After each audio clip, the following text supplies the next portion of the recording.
One, two, three, and.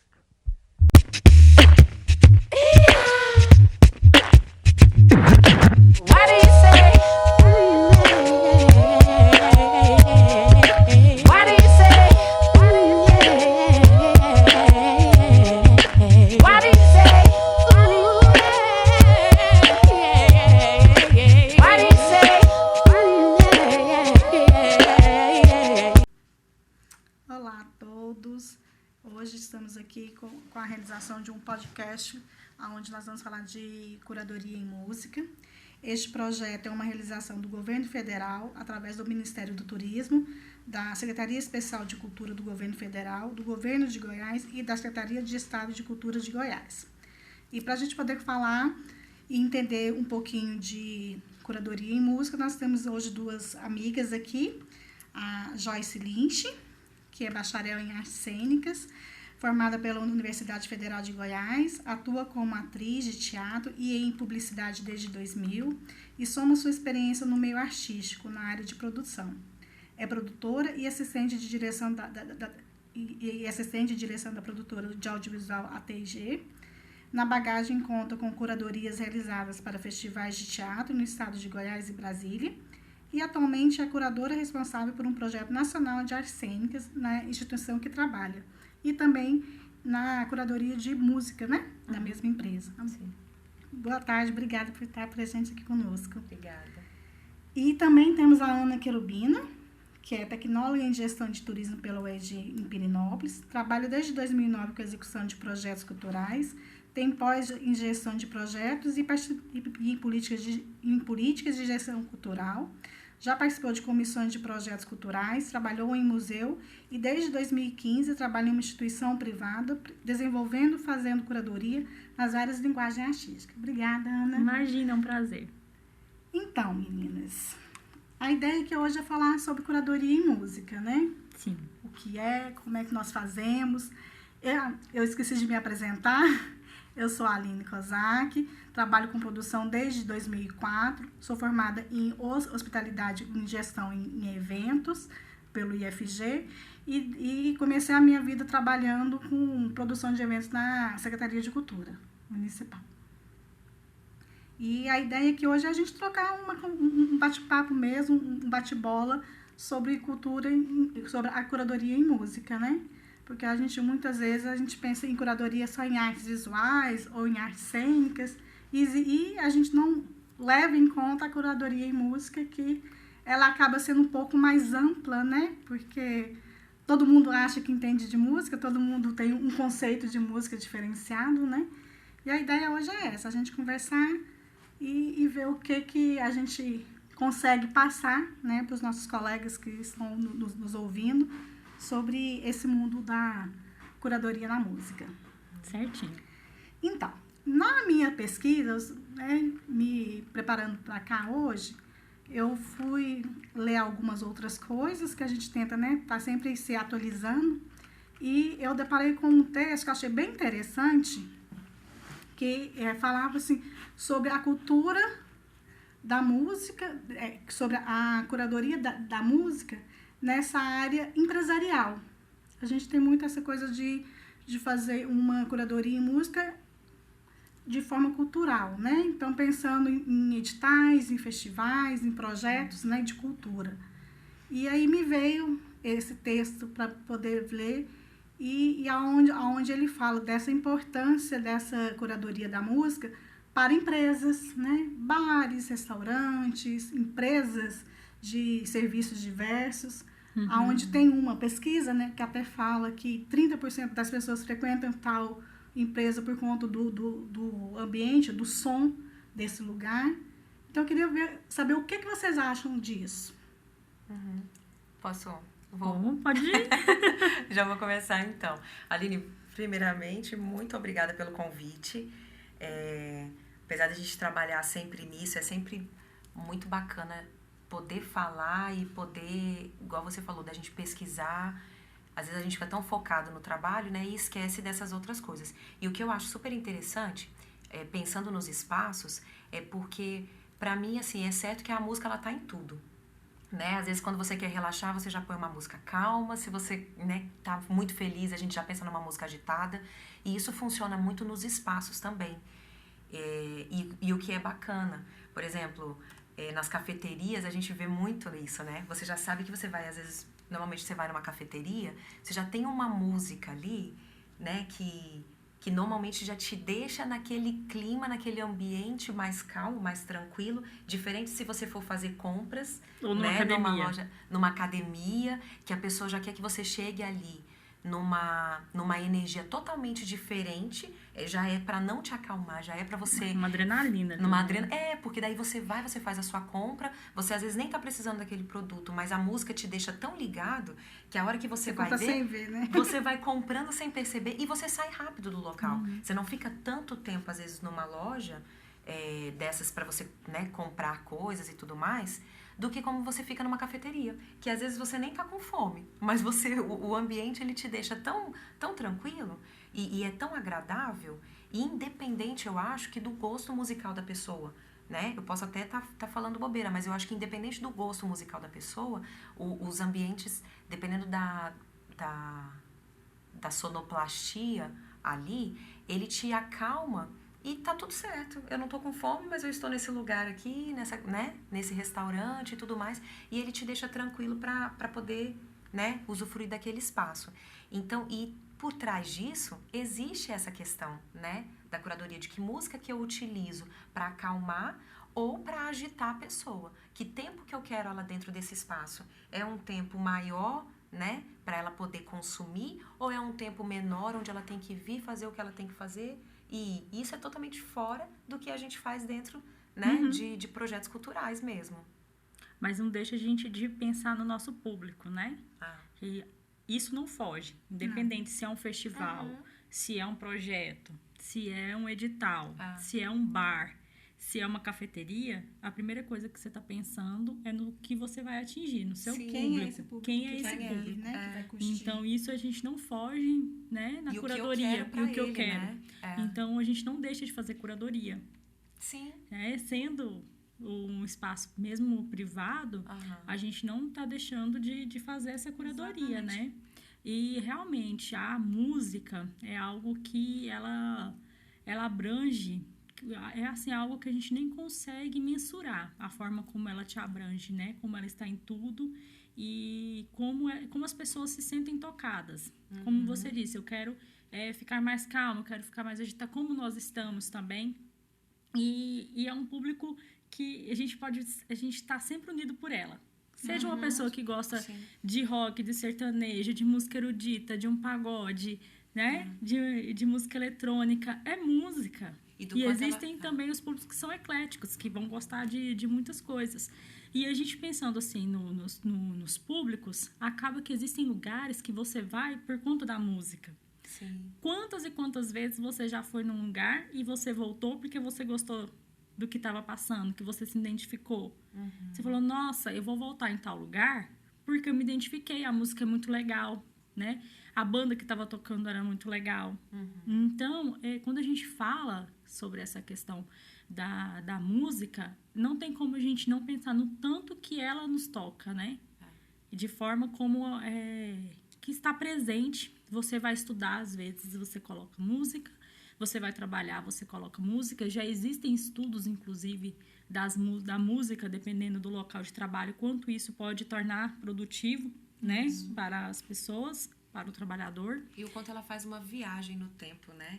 Assim, quando a gente, às vezes, escuta uma música, nossa, eu lembro da minha época de criança, ou isso aí remete a algum familiar. A nostalgia, né? O tanto que ela faz essa linha do tempo, né? Sim. Antes eu escutava mais isso do que aquilo, agora eu tô... Né? Eu acho muito bacana, assim, o tanto que ela preenche A música, sem a gente perceber. ela tem muitos tentáculos, né? Ela te atinge de diversas formas. Sim. E em momentos totalmente distintos. distintos. Né? E é isso, né? A música é um produto artístico. Sim, mas não deixa de ser. Mas ele tá tão inserido na nossa No vida nosso cotidiano, que tem né? a hora que a pessoa até abstrai isso, né? Uhum. A pessoa, ela não percebe que ela não vive sem a música. Que para cada momento da sua vida teve alguma música, teve algo que te algum marcou, lugar que né? te passou tal música que te marcou de alguma forma, né?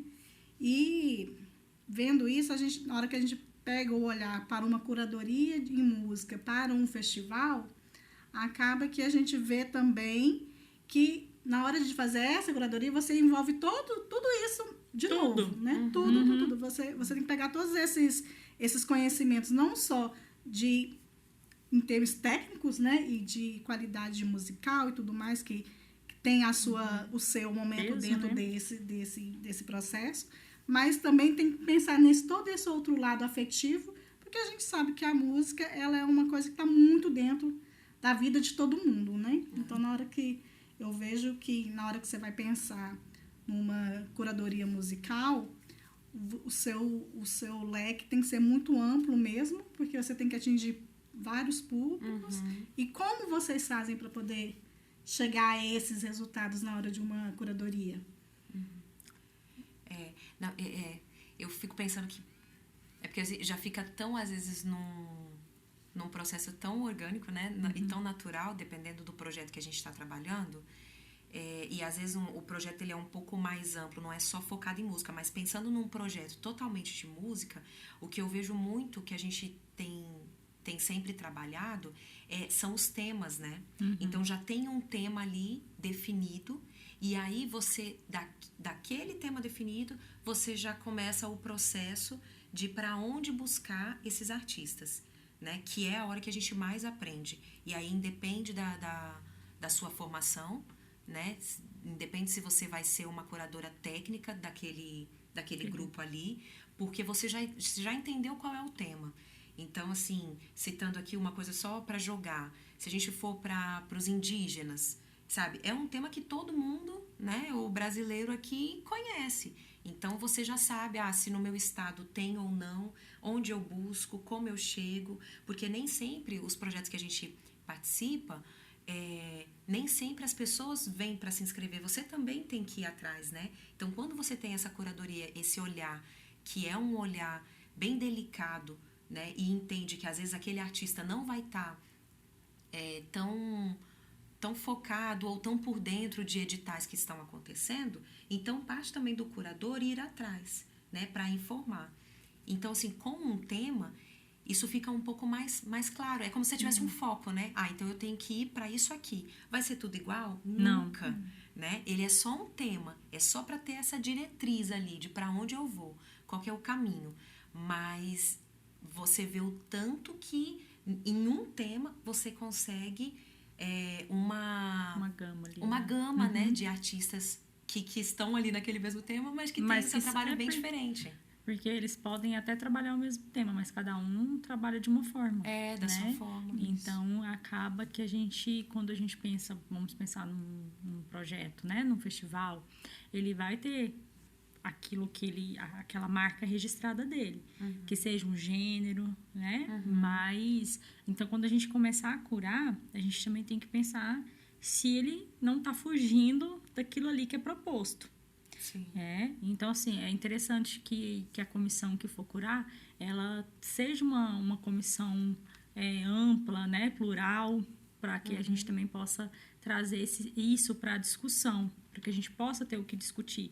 Porque é legal que as pessoas tenham uma vivência diferente, formas de pensar diferente, para que tragam essas experiências, né, para a mesa para serem discutidas e que a gente possa trocar, né, que tenha essa discussão para não ficar uma coisa muito, muito óbvia.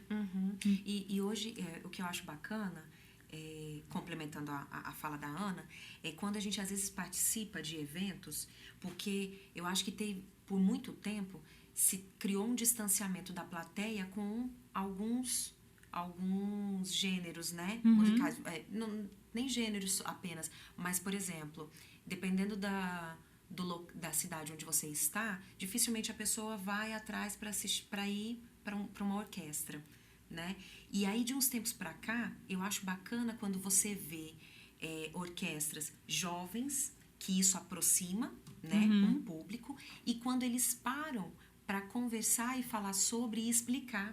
O que faz com que o público, às vezes, ele não está entendendo ou não conhece aquele instrumento e tudo mais, mas aí ele começa, a curiosidade dele, ela vai aguçando cada vez mais. E ele vai vendo que não é algo tão de outro distante. mundo. Eu não preciso, né? Mas não, a orquestra não é para mim. Por exemplo, a ópera não é para mim. Porque você acha assim que você tem medo de não entender, você tem medo de, será que eu vou bater palma, em que momento? Então, assim, o que é bacana também é quando o curador também tem essa visão da importância de algumas coisas e elas não são explicadas, elas são conversadas, elas são, né, contadas, o porquê daquilo ali, de como que é separado.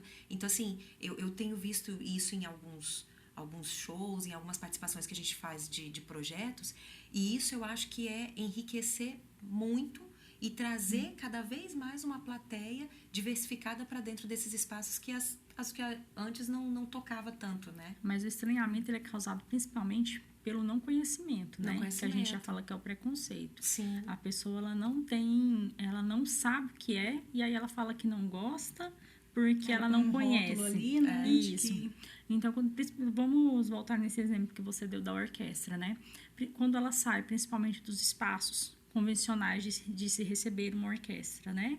E você leva essa apresentação para uma praça, que você leva essa apresentação para os espaços mais comuns de um acesso mais facilitado, porque talvez tem pessoas que não vão entrar dentro de um teatro por achar que não gosta. Então, quando ela está passando numa praça, que ela tem essa oportunidade de ouvir, né? Você já está ofertando, né? Dando a oportunidade de acesso a essas pessoas, que eu acho isso é muito valioso, essa aproximação, né? Ela é muito valiosa, e de quebrar mesmo muitos paradigmas dentro das pessoas, para elas poderem ter esse olhar, esse novo olhar, porque é muito ruim quando uma pessoa ela simplesmente fala que não gosta sem conhecer. A gente precisa ter essa responsabilidade também eu acho que a cultura, né, não estou falando só da música, da cultura em si, dessa transformação que a cultura ela tem, né, de aproximar, né? de ter, porque acho que ela não precisa ser explicada, né? A pessoa, principalmente quando a gente fala, cada um vai entender de uma forma, cada um vai sentir de um jeito. Sim. Mas o importante é o que ela sai dali, o que ela pega daquela apresentação, o que ela pega do que seja que ela estiver assistindo, e leva. Porque é isso que vai fazer a diferença, né? É o que ela vai levar dali. Mas até quando você diz assim que ela não precisa ser explicada, até isso é uma explicação, sabe? Que eu acho super válido de colocar. Você pode vir e tudo bem se você achar que não entendeu ou que não te tocou, talvez numa próxima, né? Isso pode ser diferente, mas isso também tá no trabalho do curador.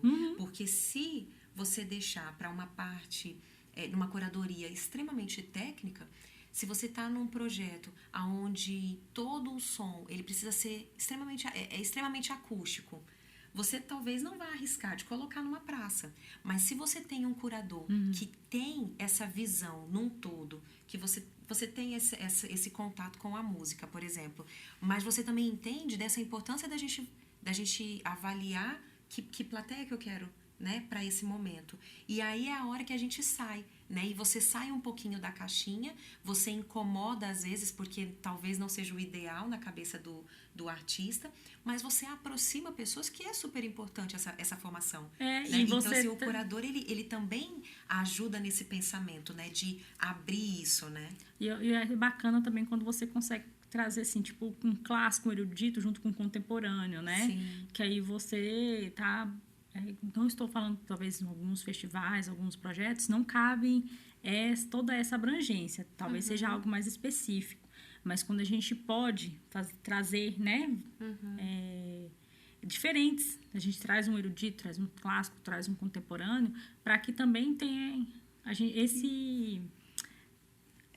essa mescla de você poder... De público mesmo, né, porque o público que às vezes vai só no erudito, ele vai acabar indo ver um pop rock ali, que ele achava que não gostava, mas a partir do momento que ele tem aquele conhecimento, eu vejo que hoje os festivais, eles são muito mais amplos em relação a isso, né? Antes você tinha festival de rock, festival de música erudita, Hoje não, hoje você consegue ter dentro de um mesmo projeto, às vezes várias vertentes da música ali, justamente eu acho que para poder agregar esse público mesmo, né? De ofertar a esse público, que antes só escutava uma coisa, que tem outras coisas sim, né? É justamente a formação, né? De você Sim. ampliar seus... Não que você tenha obrigação, não é uma questão de Exatamente, obrigação, não é uma obrigação. mas a partir do momento que você tem essa oportunidade de conhecer outras coisas, né? Você está ampliando. Você está ampliando o seu gosto, você está ampliando o seu conhecimento e passando, porque tem gente, se a gente for pensar, tem coisa boa demais, né? Sim. Pra gente poder escutar, pra gente poder conhecer. Então, quando a gente pode ter essa oportunidade de nos ampliando dentro dos nossos, do que a gente já sabe, né? Sim. É muito legal isso. E quais são essas ferramentas que vocês usam para essa curadoria? É o conhecimento do vinil, do CD, do assistir ao show, da pesquisa nesses canais hoje próprios para música. Eu acho que quando a gente assiste, eu dificilmente, para música nem tanto, né? Mas eu sou muito fã do pessoalmente, sabe? Assim, você ir a um show, para mim, ele sempre, qualquer coisa ao vivo vai sempre te tocar mais do que, né, algo gravado. Mas é óbvio que isso para música não funciona, a gente até consegue manter uma qualidade muito bacana com os trabalhos que a gente recebe. Mas é uma pesquisa constante, né? E hoje a gente tem muitos meios para isso mesmo, assim. Tanto de aplicativos de celular e ferramentas, tanto para vídeo quanto só de áudio.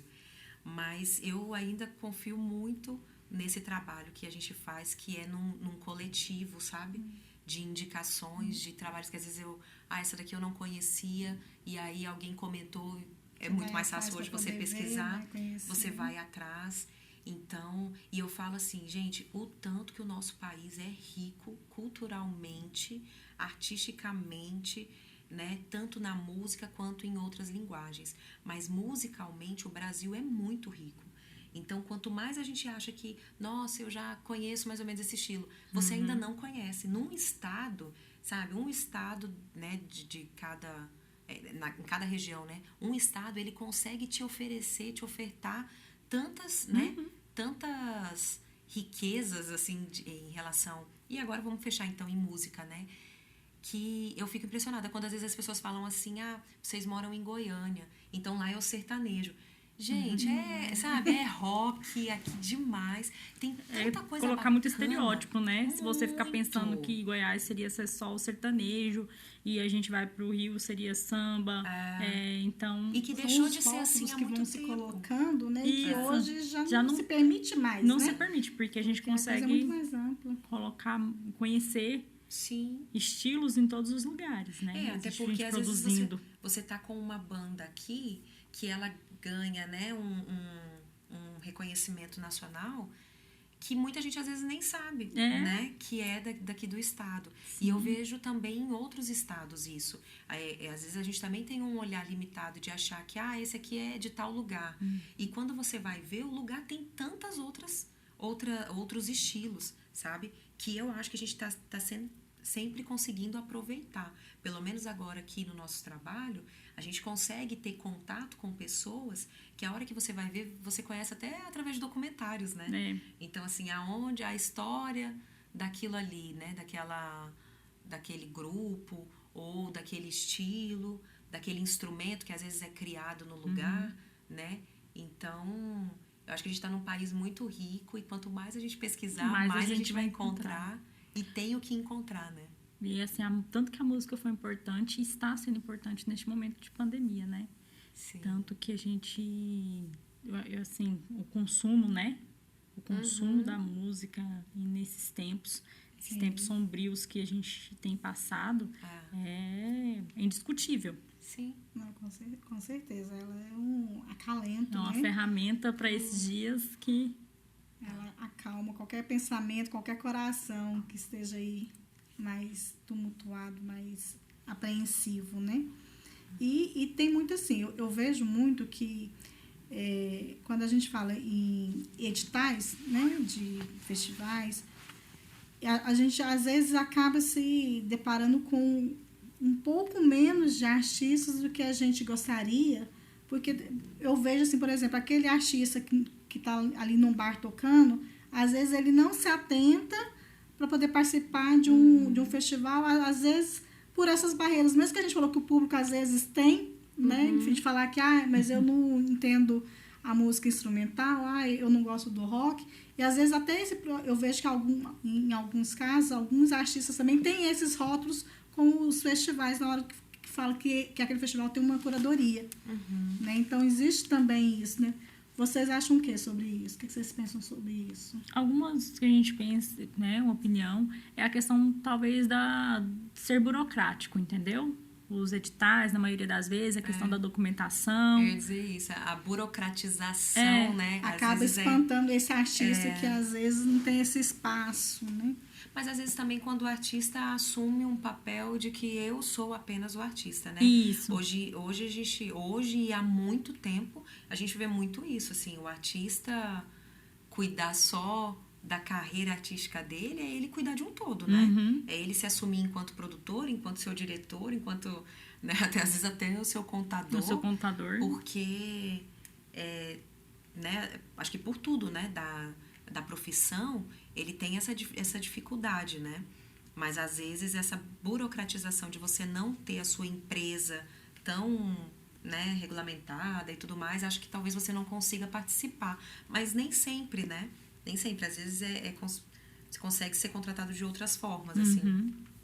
Mas os editais também são sempre tão longos, né, gente? Que a gente tá muito nessa prática, nessa rotina de ler e achar que tá tudo muito claro. E às vezes... Mas algumas vezes não está, né?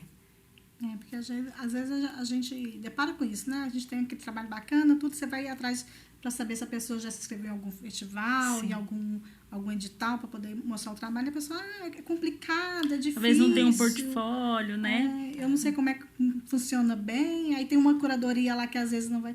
Mas é e isso, o material a de curadoria qualidade. não vai te selecionar se você não... Mas assim, o artista ele tem que estar com material também legal para que a pessoa eu acho que possa... falta essa profissionalização em alguns casos, né? De ter esse material correto. E também tem o ECAD, né, gente? Que é sempre quando se fala de música, todo mundo conhece o ECAD.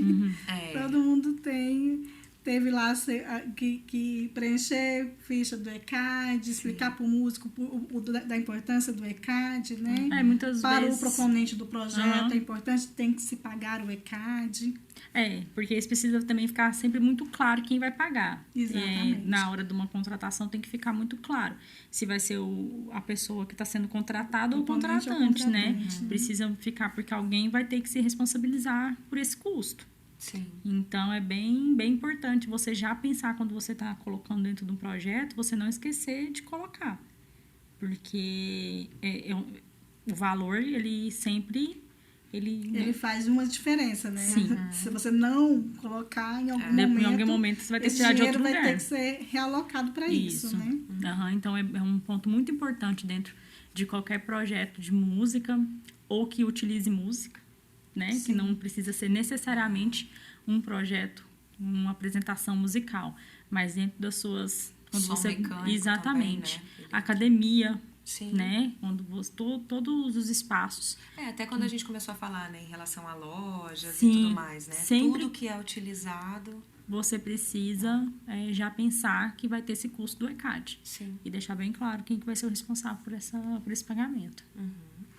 Exatamente, porque às vezes em alguns momentos a gente se depara, né, com o artista sempre fazendo aquele questionamento, mas o ECAD eu vou ter que pagar, vai ficar caro. E eles entenderem que dessa importância do ECAD também, né? Porque eles têm... Esse dinheiro volta para o artista em algum momento, né? Pelo menos é isso que a gente quer acreditar na hora que a gente está fazendo a nossa parte ali de pagar, né? Exatamente. Então, fica aí essa conversa para poder...